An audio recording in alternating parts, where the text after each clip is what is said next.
Mecânica quântica é uma área da física moderna relativamente recente, apesar de ser do século passado, né? Sendo que é nela que a gente encontra a maior parte dos conhecimentos científicos que a gente tanto usa nas mídias, como jogos, filmes, quadrinhos e livros. Óbvio que, na maior parte das vezes, autores não estão preocupados em passar um conhecimento científico e apenas fazem uso dos termos para representar algo misterioso e complexo e justificar sua narrativa. Mas, de fato, é interessante entender alguns conceitos. Por exemplo, você já ouviu falar no efeito Zeeman e no efeito Stark? Pois é, são dois conhecimentos próprios da mecânica quântica e que a gente vai falar deles hoje.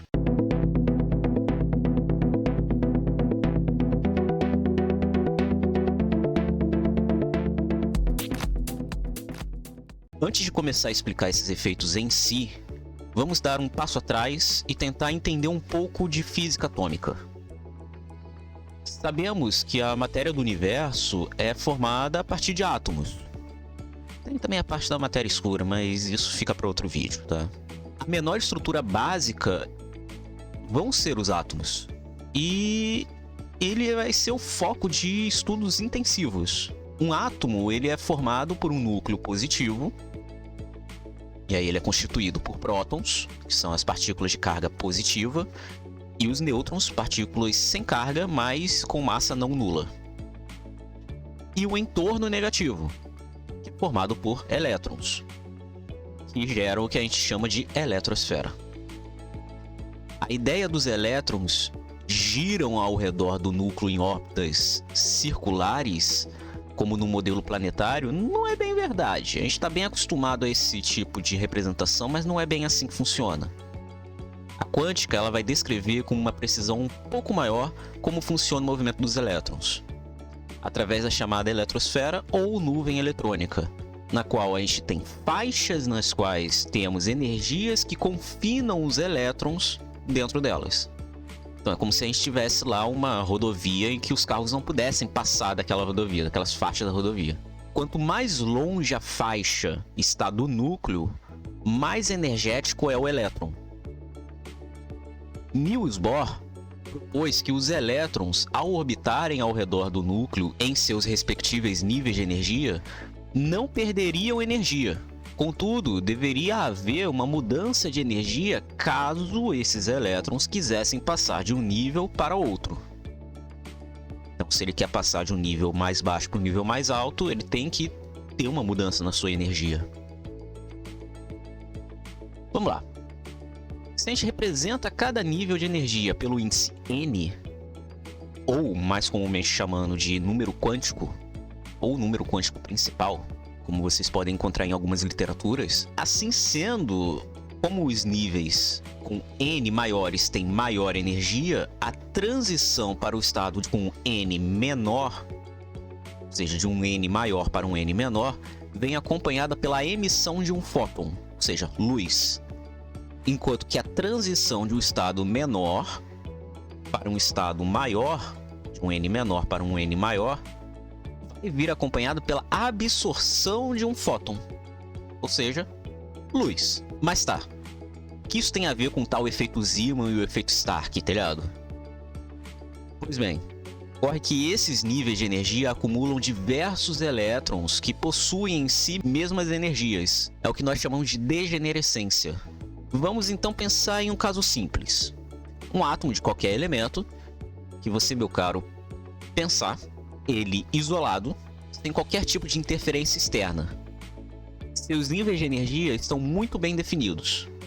Mas o que acontece quando fazemos esse átomo sofrer a ação de um campo externo? Ocorre que é possível visualizar as chamadas linhas espectrais e ver esses níveis. E Peter Zeeman realizou esse experimento ao se introduzir um campo magnético sobre uma amostra. Quando ele fez isso, percebeu que as linhas espectrais se dividiam ainda mais do que elas já se dividem naturalmente, indicando uma possível transição interna em cada nível de energia do átomo. notou-se alguns pontos interessantes. Primeiro, que só quando introduzido um campo externo era possível ver esses subníveis. E segundo, a distância entre cada subnível dentro de um mesmo nível tinha sempre o mesmo tamanho, indicando valores iguais de energia para essas transições internas. Através de seus estudos, foi possível determinar a origem desses subníveis, sendo eles relacionados ao momento angular do elétron. Para ficar mais fácil a compreensão do efeito em si, vamos fazer aqui uma abstração.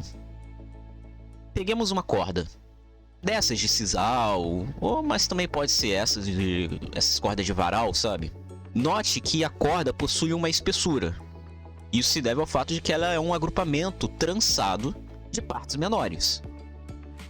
Tanto que é possível separar as partes manualmente e, fazendo isso, teremos vários pedaços menores de mesma espessura. O efeito Zeeman atua da mesma forma. É como se o nível de energia fosse a corda, o campo magnético fosse você e a sua mão, que desfazem o trançado, e os subníveis fossem os fios menores. Ó, lembrando que essa é apenas uma analogia, tá? Não vão jogando isso como o pé da letra. Mas é uma boa comparação. Então temos que a energia de transição interna estaria relacionada à presença do campo magnético e do momento angular do elétron. Esse é o chamado efeito Zeeman. Por outro lado, se colocássemos um campo elétrico sobre a amostra, temos o chamado efeito Stark, que funcionaria de forma análoga, mas com um pouco mais agressivo, talvez? Se é que a gente pode usar esse termo, visto que ele forçaria uma configuração do átomo de tal forma a manter a nuvem eletrônica, local onde ficam os elétrons, né, deslocada em relação ao núcleo. Então você pode perguntar, no que isso é importante? Bem, isso é importante em muitos aspectos da física, principalmente na astronomia, porque ela vai dar uma ferramenta necessária para a determinação da composição de estrelas e objetos espaciais. Pois é, você já se perguntou como que os astrônomos sabem do que é composto uma estrela ou um planeta e assim por diante? É através de estudos a partir do efeito Zeeman, efeito Stark, observações espectroscópicas e tudo mais. Acho que você nunca mais vai ver o Tony Stark e não lembrar que existe um efeito quântico com o nome dele, né?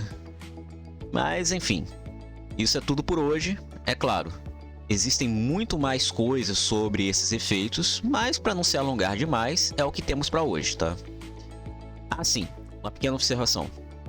Eu falei toda hora em elétrons, mas o efeito pode ser observado no átomo como um todo também, tá?